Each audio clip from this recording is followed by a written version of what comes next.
FIA के हाथों गैर कानूनी गिरफ्तारी को चेयरमैन बोर्ड का आज़्म ना तोड़ सकी। शुएब शेख का हौसला बुलंद, कहते हैं अल्लाह के सहारे चलते आए हैं, आगे भी अल्लाह के सहारे चलते रहेंगे। चलते आए भाई, आगे भी अल्लाह के सहारे चले। अल्लाह के सहारे चलते आए भाई, आगे भी अल्लाह के सहारे चले। अल्लाह के सहारे चलते आए भाई, आगे भी अल्लाह के सहारे चले। अल्लाह के सहारे चलते आए भाई, आगे भी अल्लाह के सहारे चले। अल्लाह के सहारे चलते आए भाई, आगे भी अल्लाह के सहारे चले।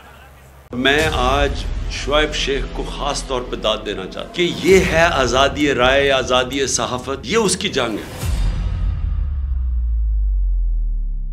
हर किस्म के दबाव के बावजूद शुएब शेख खड़े रहे इस मुल्क की उस सहाफत के साथ जो जमहूरियत का हुस्न है। एक वो सहाफत जो किसी प्रेशर में नहीं आती, जो किसी एस्टेब्लिशमेंट से नहीं खौफजदा होती। ये जो डाकू मुसल्लत किए गए हैं, इनकी रिश्वत नहीं लेती, वो है इस मुल्क की असासा। सहाफत वो असासा बन जाता है।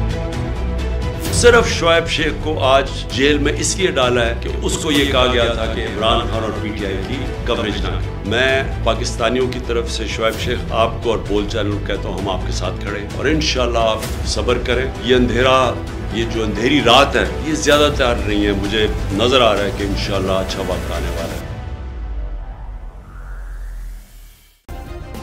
सब्सक्राइब करें और बेल दबाएं ताकि कोई खबर रह न जाए।